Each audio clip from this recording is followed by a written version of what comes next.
Hey everybody, and welcome back to the Foundations of Algebra. In our last lesson, we talked about multiplying algebraic expressions. And let's see where we're at this point. We know that everything's guided by the main principle of multiplication, that you can multiply anything by anything. So it's way easier than addition, where you can only add the same things. How do you do multiplication? Also super straightforward. You just multiply straight across. And we use our knowledge of exponents to help simplify these products, our results, so we can write them a little simpler. For example, take a look at this. Let's say you wanted to multiply and simplify completely this product. 2x cubed y times 3x to the fourth y. First of all, can we multiply those two things together? X cubed y squareds and x to the fourth y's? Of course, you can multiply anything by anything. And how do we do it? Straight across. So 2x cubed y squared times 3x to the fourth y is just 2x cubed y squared 3x to the fourth y. The multiplication is super easy. Now, we take advantage of the commutative property to move the factors around, get all the numbers together, all the x factors together, and all the y factors together as that. So 2 times 3 is 6. And then if you want to do the exponent work in your head, if you want to write them down in your head, that's cool. Remember, you can always go to that if you're feeling comfortable. If not, write them down on paper. So here, I'll write them down here. 2 times 3 is 6. We got that. But then let me write out x, x, x, x, x, x, x, and then y, y, that's y to the second power, times one more y. So when all the dust settles, we have 6 times x to the 7th power. We have 7 factors of y, y to the 3rd. There we go. Nothing to it. Exponents are pretty important in terms of simplifying these things. So if you had something like this, 2x cubed raised to the 4th power, well, you know what raising something to the 4th power means. It just means multiply it by itself 4 times. Once we're there, we can use our commutative property to get the numbers and the x's together. And then 2 times 2 times 2 times 2 is 16. And then to make sense of all those x's, you can either write them out on paper, write them out in your brain, whatever. Here, I'll write them out for us. 16 and then x, x, x 4 times. So x, x, x, x, x, x, x, x, x, x, x, x. And if I'm counting correctly or multiplying correctly, that gives us x to the 12th. So 16x to the 12th. Looking okay? All of our examples in the last lesson and so far today in this quick review have all been one thing times one thing. In math, those things are called terms. So what we want to do is try to figure out, well, what happens if you have one term times a bunch of terms? And let me just make sure you're understanding what I mean by these terms, okay? Here's an example. We have 2 factors, 4 and this expression, x plus y squared z plus w. Those are the 2 things that are being multiplied. The first factor only has the 4 in it, so that's one term. It's a one-term factor. And the second factor, it has 3 terms, x, y squared z, and w. Okay, so we're multiplying 4 times this 3-term expression. Well, how do we do something like that? Something comes to our rescue here that's really super important. It's called the distributive law. And it tells us that if you have 3 numbers, c, a, and b, and you've got c times the quantity a plus b, that's just the same as c times a plus c times b. And hopefully you can see why they call it the distributive law, because it kind of seems like we're distributing the multiplication by c to each of the 2 terms in the expression. Well, let's use it. Let's go back to our problem. So we had this. What we're going to do is we're going to take the 4 and we're going to multiply it by each of the 3 terms in that expression. Well, we know how to multiply. So 4 times x just gives us 4x. Then 4 times the y squared z gives us 4y squared z. And then 4 times the w, the last term there, 4w. That's all there is to it. Doesn't look like there's any commuting or simplifying that we have to do in any of the three terms, so we're done. All right, how about this? 2x times the quantity y plus 3. So the second expression has two terms in it this time, y and 3. Okay, they're being added up together. So distributive law, go to work. Okay, so first things first, we're going to multiply 2x times y, and that gives us 2xy. Then 2x times 3, well, that gives us 2x3. Now there's a little bit of work to do in that second term of the result, right? So why don't we commute, get the 2 and the 3 together, 2 times 3, x, and then 2 times 3 is just 6. So we'll write it like that, and we're done. The distributive property is pretty powerful, this distributive law. So, and it's really helping us out here. Okay, how about this? So we've got 2x cubed times this expression, this quantity, x squared plus 5x plus 8. So we got a three-term expression here. We need the distributive property to multiply this through. 2x cubed times each of the three terms. Well, 2x cubed times x squared, got it. That's 2x cubed x squared. 2x cubed times 5x, 2x cubed 5x. 2x cubed times 8 is 2x cubed 8. Now, a little bit more commuting to do. So let's get all the numbers together, the second and the third term. And now we'll take advantage of all the exponent knowledge that we have. So x cubed times x squared, that's 3x's times two more factors of x. So that's 5. So it'll be x to the 5th, right? 2x to the 5th. In that second term, 2 times 5 is 10, no big deal. X cubed times x cubed means 3 factors plus one more additional factor, that's 4 factors. So it'll be 10x to the 4th. And in the last term, 2 times 8 is 16, and there's nothing to do with the x's. So we got it. There's our final answer. 2x to the 5th plus 10x to the 4th plus 16x cubed. Looking good? Wonderful. Now, you might have been wondering this. So far, all our examples have been all positive terms. Everything's been added up.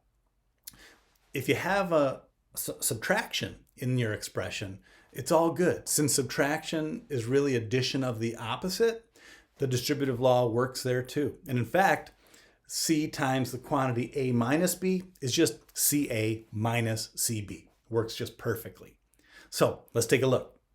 If you've got, when you're doing that, that brings to mind, we got to be a little bit careful with the signs, right? So just as long as you remember, positive times a positive gives you a positive. That's what we've been doing so far. Positive times a negative, though, is a negative number. And a negative times a positive is also negative.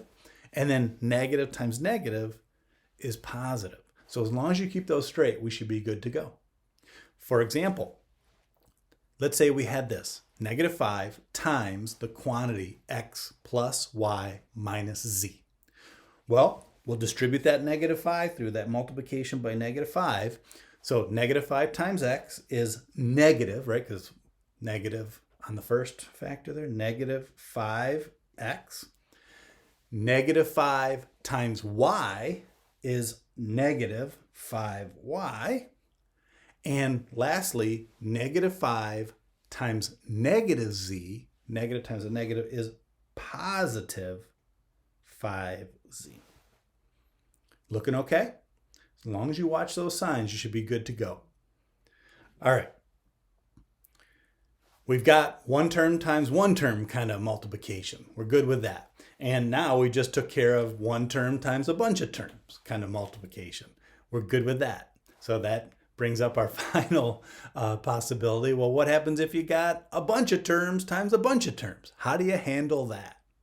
Well, the distributive property actually comes to our rescue again and tells us how to do that. It works out like this. If you've got to multiply something like this, here's a bunch of terms, 2 terms, x plus 2, that quantity, times another 2-term expression, x plus 3. If you want to multiply that bunch of terms times that other bunch of terms, you work it like this. In fact, not just 2 and 2, but any expression by any expression. you take each term of the first expression and you multiply it by each term of the second expression. Multiply each term of the first by each term of the second. And then when you're done, you just add everything up. That's how it works. So back to our example, if we had this one, the way we're going to do it in practice is as follows. We're going to take this first term of the first expression, x, and we're going to multiply it by each term of the second. So I'm going to start off with x times x. That just gives us xx, right? Then take x and multiply it by the other term in that second expression. X times 3, well, that's x3. Then we've taken x and we multiplied it by each term of the second. So now let's go over to the 2. So 2 times x, that gives us 2x. And then 2 times 3 gives us, well, 2 times 3 is just 6, right? Well, if you look, we can use our exponents to write this a little bit simpler. X squared, right? Now I'm going to use my commutative property to rewrite that x3. I'm going to write it as 3x, typically like the numbers out in front, plus 2x plus 6. And then the last thing is, if you can simplify by doing some addition, then you do it here. So remember, got to be careful because we're talking multiplication and anything goes. When you now go to add, they have to be exactly the same things, right? So I see some x's here and some x's there. So x's and x's give us x's when you add them. So how many? 3 plus 2. So we're going to have 5 x's. So we'll have x squared plus 5x and then plus 6. There's our final answer. Looking good? So every term of the first times every term of the second, and then you just add everything up when all is said and done. Looking good? Beautiful. All right, how about this one? Ooh, this is a monster, okay? X squared minus 2x plus 3. So 3 terms, a 3-term expression, times x squared plus 4x minus 2, another 3-term expression. All right, so there's going to be a lot of multiplication going on, but remember, just do each one from the first times each one of the second. So let's do x squared first. This x squared, we're going to bring it through and multiply it by every term of the second expression. Well, x squared times x squared is x squared, x squared. X squared times 4x is x squared, 4x. Nothing to the multiplication part. X squared times negative 2. Okay, so positive and negative gives us negative x squared 2. All right. So we're all done with that x squared in the first expression. So let's move on to the negative 2x right here. So negative 2x times x squared. So first of all, it's going to be negative, right? Negative times positive is negative 2x x squared. Then negative 2x times 4x is going to give us negative 2x 4x. Negative 2x times the negative 2 is going to give us positive 2x times 2. All right, and almost done. The last term of the first expression, the 3. So 3 times x squared gives us 3x squared. 3 times 4x gives us 3 times 4x. If you just saw it as 12x, that's cool. And then 3 times negative 2. First of all, that's negative. And 3 times 2 is 6. Whew, that is a lot of multiplication going on there. Everybody okay? But just keep in mind, just take your time, go slowly. First, every term of the first gets multiplied by each term of the second. All right, now let's clean up. It's time to clean up. First of all, why don't we'll go through term by term. X squared times x squared. So 2 x's, 2 factors, 2 more factors. That's 4 factors of x, isn't it? Second term, we've got, let me commute it. We'll get the 4 out in front. And then let's do 2 moves at once here. X squared times x 2x factors, one more. So x cubed, right? Looking good. Minus, I'll just commute the 2 and the x squared. So we'll write it as 2x squared. Minus 2x cubed, right? Because we got 1x, 2 more x's. Factors of x, that gives us 3 factors of x. Now here's a little bit of, we got both here to do. Commute the 2, get the 2 and the 4 together, multiply those together, we get negative 8. And then x times x, that's x squared. Whew, let's take a breath for a second. Catch our breath. All right, let's keep going. So now we got 2x2. We'll commute the 2, so the 2's are together. 2 times 2 is 4x. Whew. All right, plus 3x squared. Okay, that's good by itself.